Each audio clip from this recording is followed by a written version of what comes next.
I think YouTube is going to make them more money in 5 years than search does today. Now, in terms of SEO, that was, hey, if Google can bring up our stuff, then we're gold.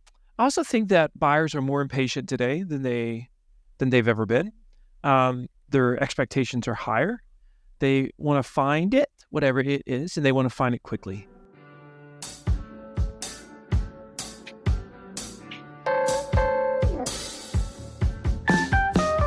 So welcome to this special edition of the Daily AI Show interview series, where we deep dive into AI with some of the top influencers in the AI space. So my guest today, and I'm really excited about it because it's really come full circle for me, because he was so influential at the start of my career, and I'm sure he has with so many others. His name is Marcus Sheridan, international speaker, keynote speaker, best-selling author. So one of the true OGs of marketing, especially content marketing, inbound marketing. I believe HubSpot first premier partner as well, one of them, and really a huge voice, and will continue to be a huge voice in AI and sales, marketing, business for years to come. And I think more important to any of those, a really, really good person who I consider still a mentor to me. Thank you so much, Marcus, for joining us today. Yeah, happy to be here, Karl. It's been too long, so it's great for us to catch up, and a lot happening these days. Yeah. The rate of change is unlike anything I've seen in my time, and certainly as a business owner, and since I've been talking about digital and sales and marketing. So it's exciting times. Yeah. I think I first heard you on Ryan Hanley's podcast back on when he used to do Content Warfare. And I remember you did the Hubcast and you did the sales line. So it's been definitely an evolution. So I guess let's kick it off. We've seen a lot of changes in marketing, sales, business over the past decade plus, but it's even more pronounced with AI today. So in your opinion, how has marketing, sales, business, how has those things evolved from when you first started marketing and now with the availability and prevalence of generative AI? Yeah. Obviously, we could take this in a lot of areas. I would say it's a lot harder to be a marketer today, and the reason is because let's go back to 2009, when I really just embraced, of course, what I'm known for today with They Ask You Answer, and with my little swimming pool company at the time that was in so much trouble from the economy. We became prolific with content marketing, but what was interesting is the only thing I did then was put content on our website. I didn't do any social. I did very little video. And in today's terms, I'd be like a one-trick pony. And I couldn't do that today. I couldn't do it at the same way. So I'd have to do more. Today, marketers have to do more, and they have to be even, I think, smarter, better cross-trained, and more diverse with their skills. That's one thing that's happening. Other major shift that's happening, which I've been talking about it forever, but just this shift towards visual and video, and how we need to really see ourselves as media companies. And I don't think a lot of people really understand what I mean when I say that. I mean, literally, you have to say to yourself, could I show this? Everything that I do, could I show it? Regardless of what you sell, regardless of B2B, B2C, service product, can you show the thing? Can you show it better? Right? And the need to show it, the need to embrace video and to integrate video into your sales and marketing mix, that's just exploded. We knew that was coming. I don't think that's going to slow down anytime soon. So I think that's a really big deal. So I also think that buyers are more impatient today than they've ever been. Their expectations are higher. They want to find it, whatever it is, and they want to find it quickly, right? And so that has to be part of our obsession when it comes to sales, when it comes to marketing. So that's been a big shift with that. There's just one other, I think, big trend, mega trend would be the seller-free trend, which is 75% of all buyers say they would prefer to have a seller-free sales experience.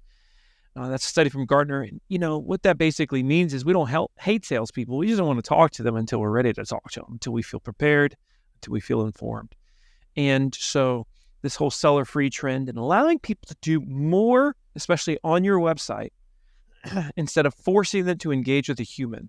I think that's a big deal, some big opportunities there. So self-service tools on your site, like pricing calculators, things like that, I think are going to be huge going forward. And of course, then there's AI, right? Which is just changing everything. And I don't think we're going to recognize the world of sales and marketing in 10 years. I definitely don't think we're going to recognize it. It's going to be crazy. I remember there was I think it was Karn, I can't remember the name of the company, where they were mentioning they actually are using AI salespeople now, and the level and the quality of actually having conversations with AI is getting so much better to the point where you can actually distinguish. And even with the latest updates, to OpenAI's like a GPT-4o, having real-time conversation, there's no lag, you can't really tell, plus Project Astra and all these different tools that are going to come after it. It's fascinating when you say that even through our website today, you won't be able to tell. And I think when I read one of your books, I think The Visual Sale, and you're really emphasizing point of video and visual and making sure that people can really see your product. I think that goes into a question I want to ask a little later on. More so, it's like there has to be some sort of human element, because I do believe as people, we still crave that human experience and human connection. And with the prevalence of AI going, everyone's creating AI content, video, audio.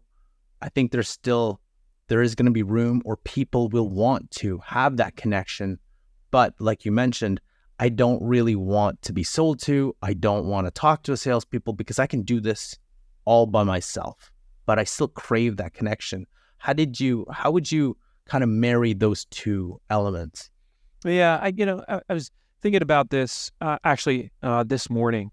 I was watching a YouTube video that got my attention because it was like a good title or something like that, a subject that I was interested in. I'm constantly, I don't really listen to music. I just essentially listen to, YouTube videos whenever I'm in my car, just, when I have free time. And they're usually educational. And you're seeing more and more of these channels where there's a voice, but they're without face.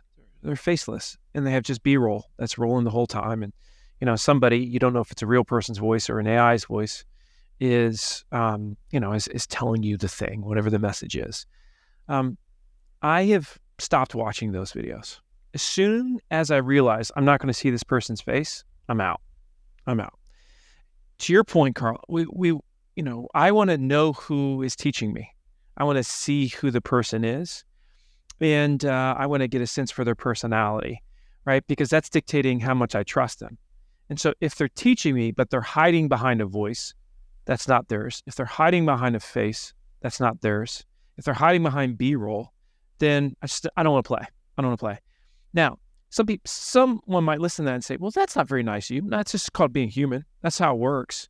And I think there's going to be a lot more of that going forward. I also think it's the fiduciary responsibility of the company to be honest about AI interactions. So what I mean by that is, I don't think it's my responsibility to say, hey, this article was written in part by AI. I don't believe that. But I do believe if there is an interaction that is occurring that is, let's say, a voice conversation or something like that, it should not be cloaked as a real person. So let me give you an example. I believe very much that, within 12 to 18 months, take my swimming pool company that I've known for river pools, I think we'll have, a digital avatar of, maybe myself, maybe one of our team members, where you come to the website and immediately you're welcomed by someone that looks very, very real, right? Sounds very real, looks like me, let's say. But I would say to you, hey, welcome to the site.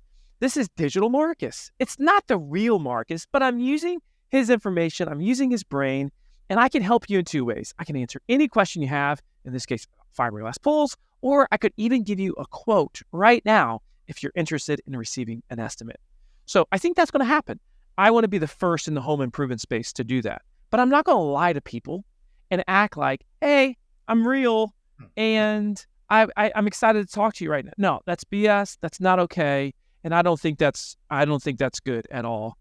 And I think we got to be really, really careful. It wouldn't surprise me if we did see some regulation that happened in terms of actual interactions and not being able to fake human interactions. It wouldn't surprise me if government stepped in on that. I'm not sure. I don't necessarily think they should, but it wouldn't surprise me at all.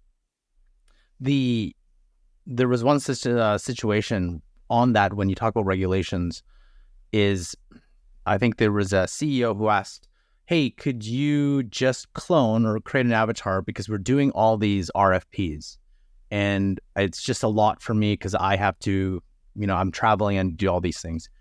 And it was like, we could, but I don't think you actually thought of the ramifications of what you just asked. Because yes, we could easily do one, clone it, make it translate it, make you speak in multiple languages.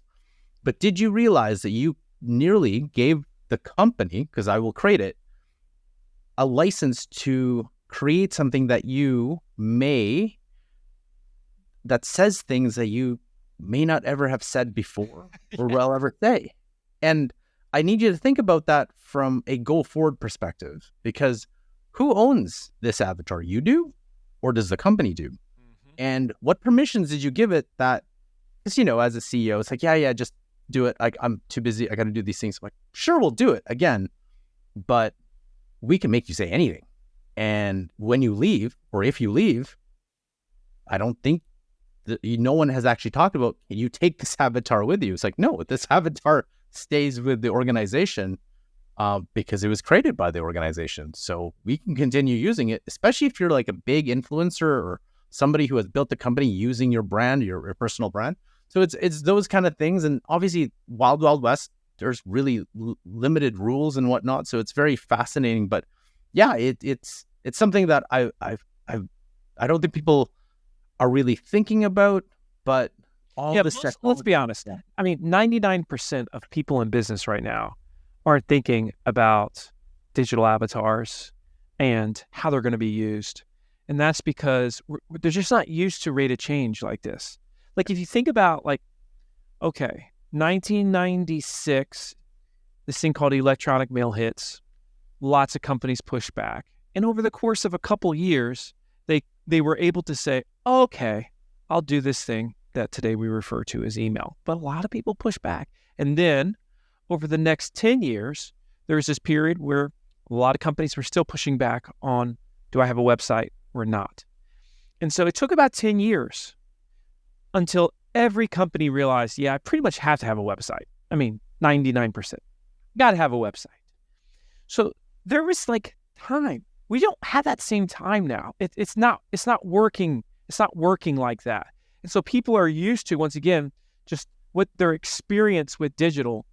And, I think the most accurate way to put it is, what we're going to see in 5 years is what we previously saw in 50 in terms of development, in terms of change, right?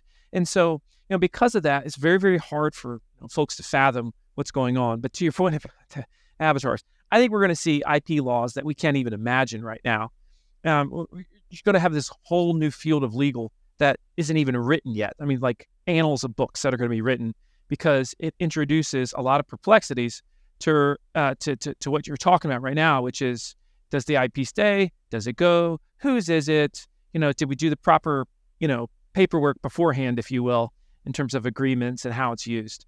That's going to be very, very, very fascinating. For sure. I want to shift to, I think, something that you're very well known for, and you mentioned it, they ask, you answer. So maybe if you can, just briefly give an overview for those who've never heard about it before.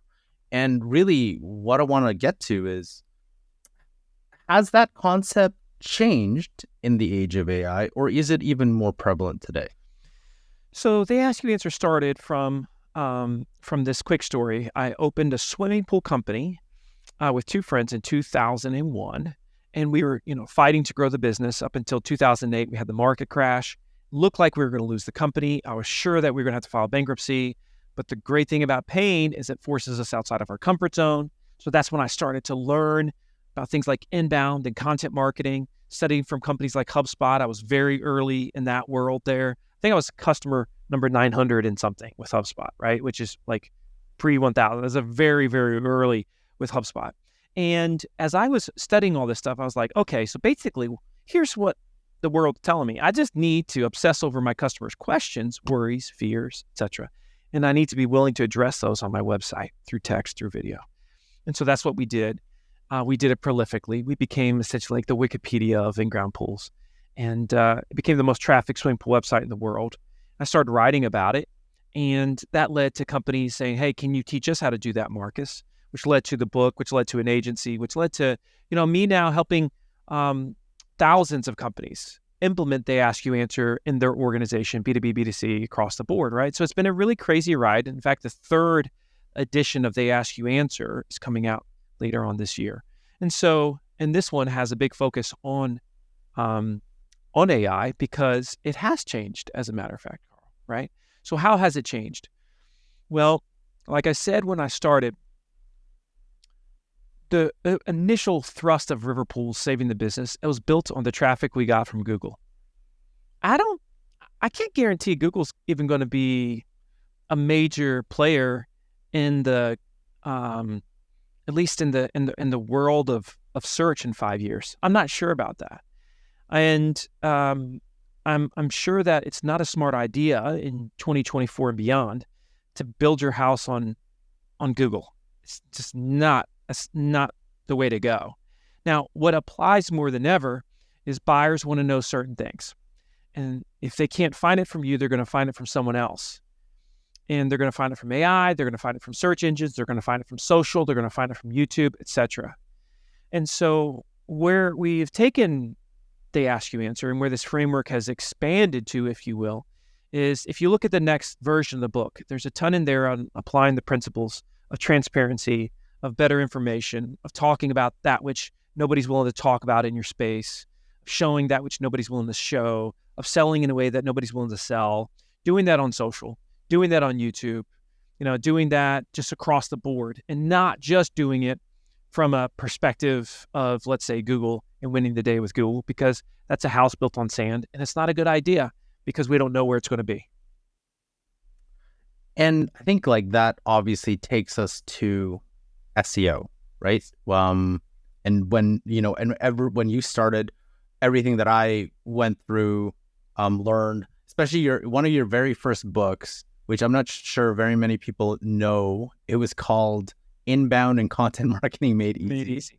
Yeah, it was amazing. I think it's still around there, and we'll bring it up, but it's really, like you mentioned, make sure you answer every single problem, issue, fear, comparison, question that your customers and prospects always have. Now, in terms of SEO, that was, hey, if Google can bring up our stuff, then we're gold, because we're, right? You were saying we are now the Wikipedia of river or pools.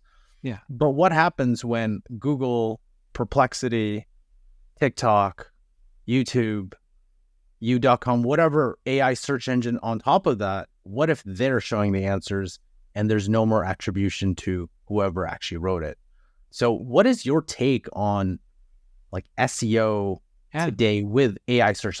And yes, Google. I'm gonna say something about SEO here, and some people might think it's self-serving, but I really believe it, and many people have said it outside myself. And I think They Ask You Answer was the best long-term SEO strategy that's ever been developed, because it was purely obsessed with what are the questions they're asking, how are they asking it, how are they searching it, what are they fearing, and can we meet them where they are? It was very focused early on the long tail versus just broad topics, and it was an obsession with how buyers are behaving and changing.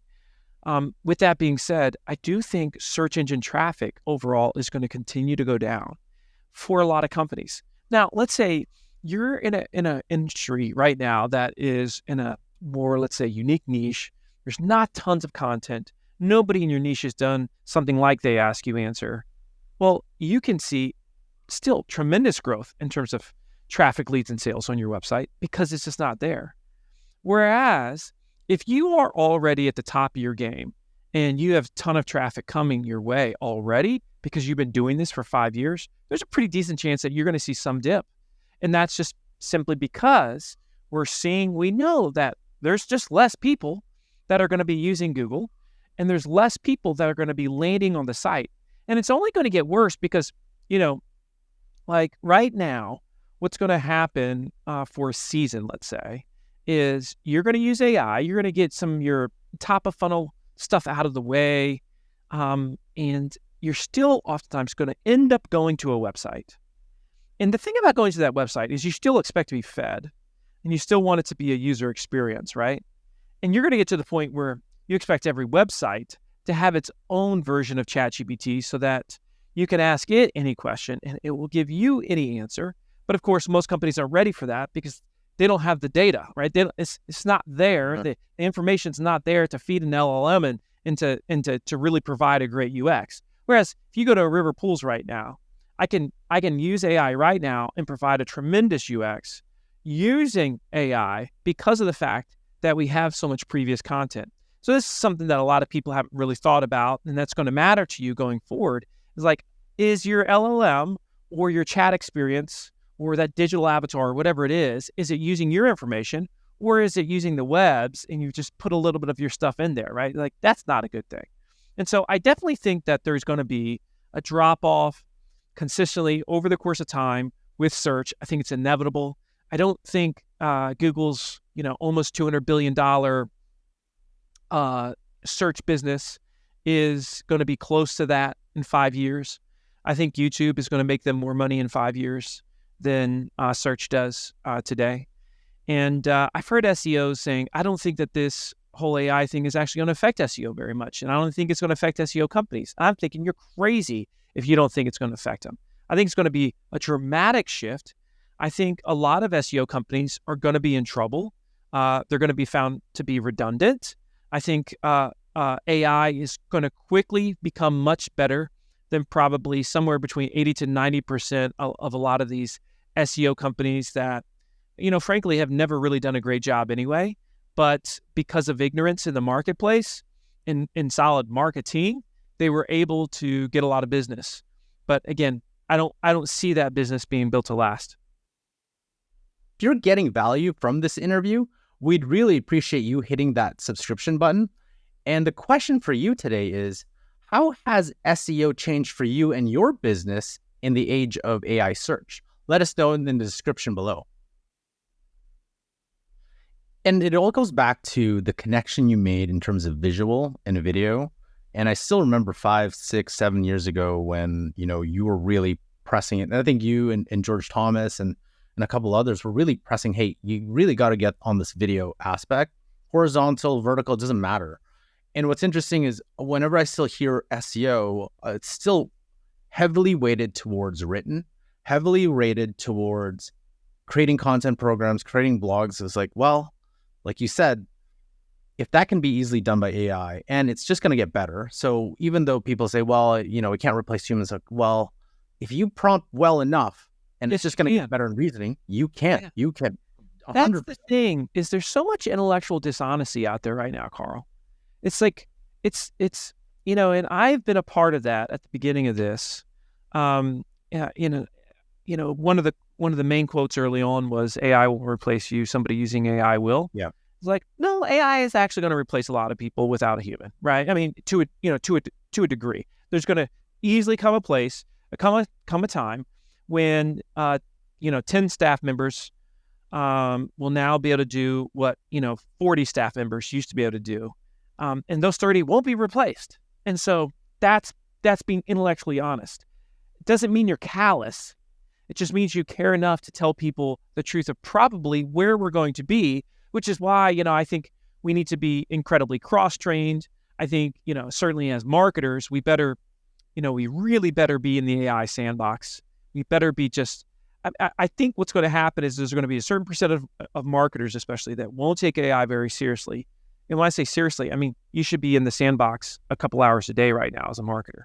You should be constantly looking like every single task that you do, how could I use AI to become more efficient and to multiply my productivity right now? I think marketers in the future are going to be they can really secure themselves if they're the ones that are like the company AI scientist. They're also the one that is like teaching the sales team how to integrate AI into the mix, because there's going to be a huge market for training sales teams how to use AI. And that's going to be hard for a lot of companies. And I think the great marketers will catch that vision and they'll say, I can be that person. And they're going to have a solid job for a long time.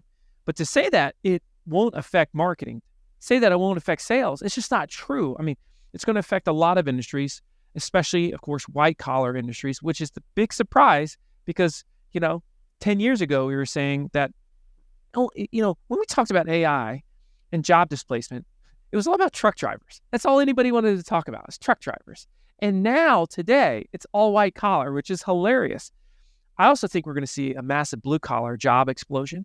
I think we're going to see way more people that will stop going to traditional colleges, that are going to start going to, vocational schools. I think we're going to see a huge lift just across the board for skilled tradespeople, whether it's the electrician, whether it's the plumber, et cetera, because that's going to be viewed as hey, I can get paid well, I have major job security, and it's not going to be incredible disruption in that space for a long time.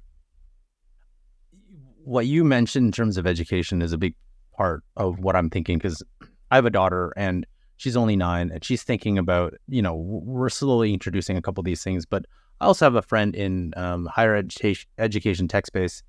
And she said, talking to like a lot of these major big time colleges in the United States, the number one thing right now that they're actually concerned about, they may not show it, but they're concerned about is AI, because it is topsy-turvy about everything that the education system, if you think about it, has been built on.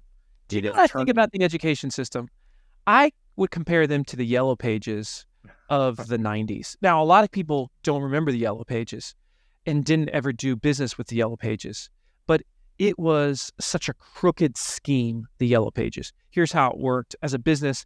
This was like your primary way of being found, was through the Yellow Pages. And so what would happen is they would increase their prices dramatically each year. And they had all these schemes to get you to buy more, to get more space, to spend more in your ads. And if you try to withdraw, they would just like chop your legs off. And it was just a brutal thing. And when the Yellow Pages went out of business, I celebrated that day, because they had it coming to them and they were just a terrible, terrible organization. Very few people probably remember that, but they were awful, right? Very dishonest, no integrity whatsoever. I think much of our university system is the exact same way. Tuition has way outpaced inflation. It is a huge money scheme at this point. There's a lot of dishonest players. And so I am so happy that AI is going to turn that entire space upside down. This doesn't mean there's not a ton of great people there. And it doesn't mean that education doesn't matter, right? But the way we define schooling in the future, higher education, is going to be very, very different than the way we define it today.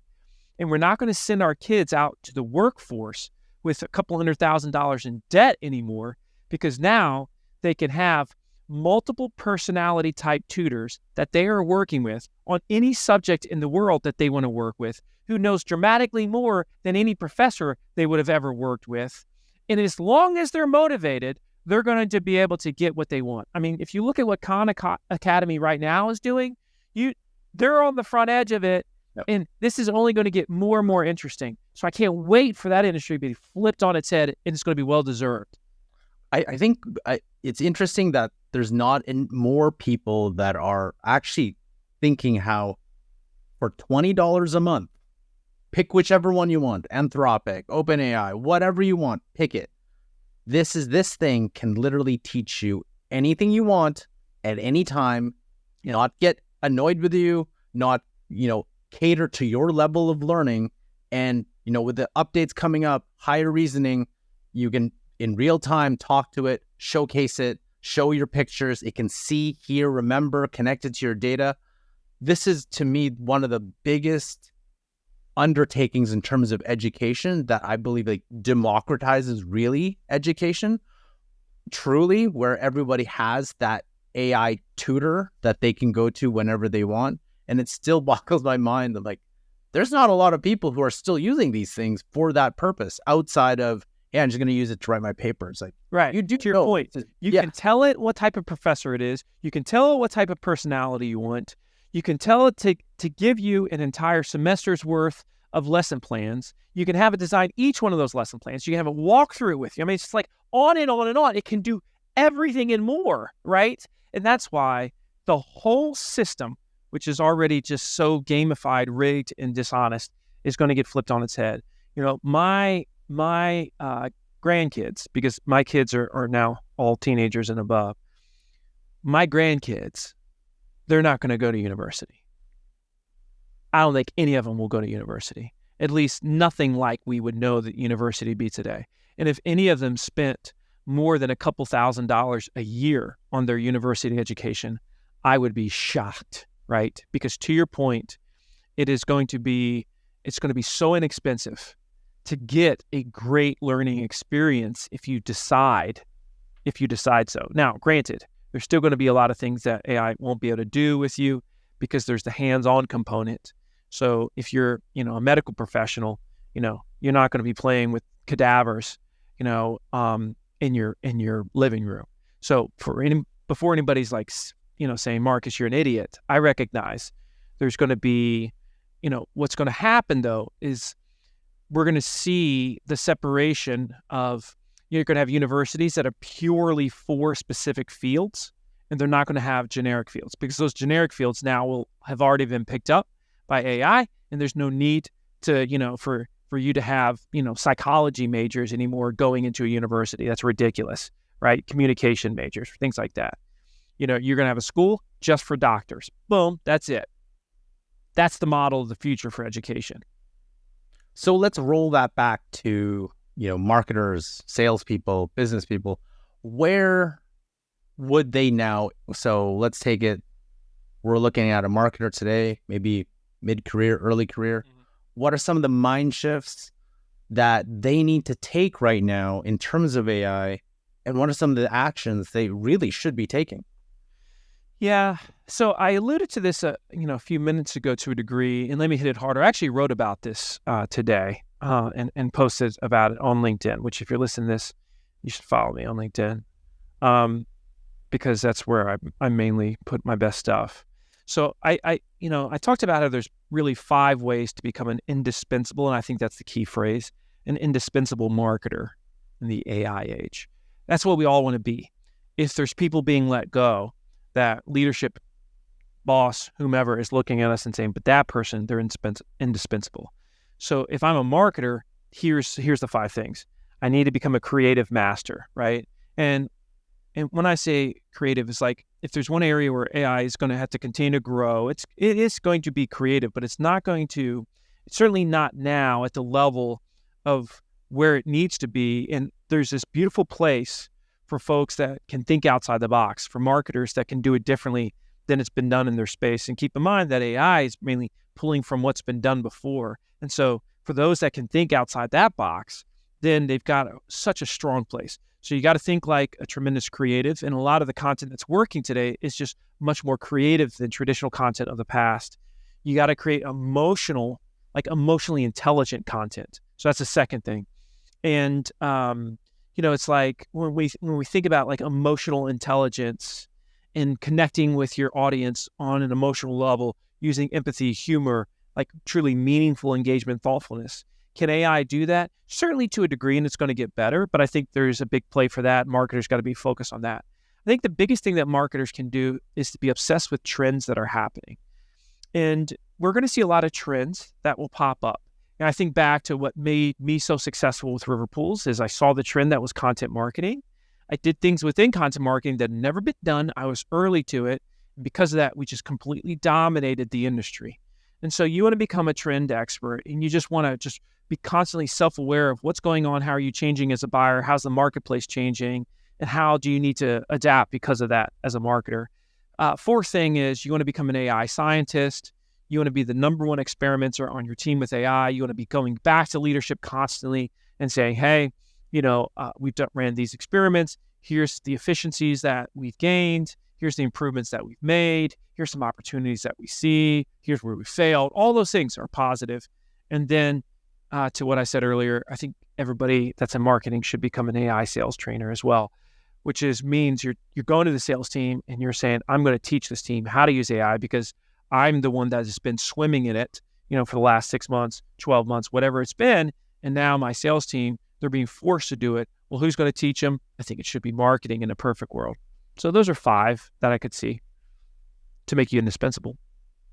So Marcus, I could talk to you for hours and we wouldn't even cover like half of what I was thinking about in terms of AI. But if our audience wants to connect with you or know a little bit more about how they can work with you, what's the best place to do it? And what are some of the things that you're doing?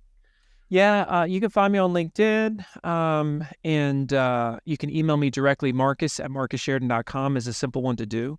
One thing I'm excited about that I've developed recently is a new product. It's a pricing calculator powered by AI that anyone can put on their website within 15 minutes so that's generating leads for them. I think pricing calculators are going to be a standard for at least 90% of all businesses over the next couple of years. I think every company will have a pricing calculator on their website.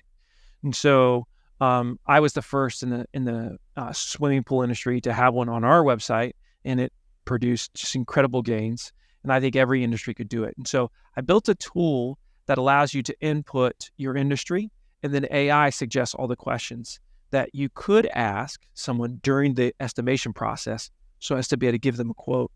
And then you can input the different numbers, the different, like, let's say, pricing sets. And then from that, you can immediately get the code to put it on your website. And now you have a working calculator and you have it in less than 15 minutes. So it's absolutely cool. It's called priceguide.ai, priceguide.ai. I'm very, very excited about that because I think there's a huge future with self-service in that seller-free economy, and that's part of it right there. So that's one thing that I'm working on. And then they ask you answer 3.0, which is called endless customers. That's the name of it, endless customers. That's the evolution of the framework of the model. It's coming out this December. I still have to bring this point up. I know you've been talking about pricing for more than a decade. Amazing.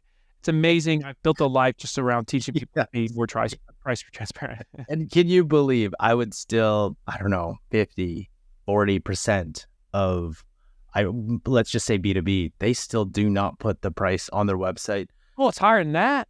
Unless they're SaaS, Karl. Unless they're SaaS, they're not doing it. If they're service, they're not even thinking about it still. Yeah.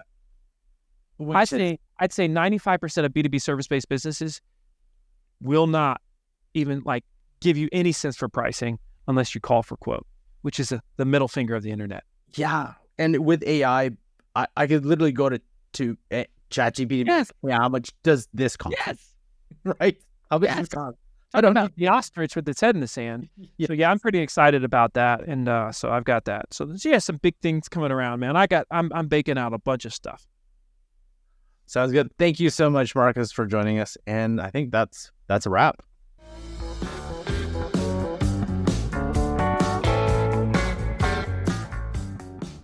And if you want to learn from other top AI professionals, you got to check out this playlist here. Thanks for tuning in. We'll catch you in our next episode.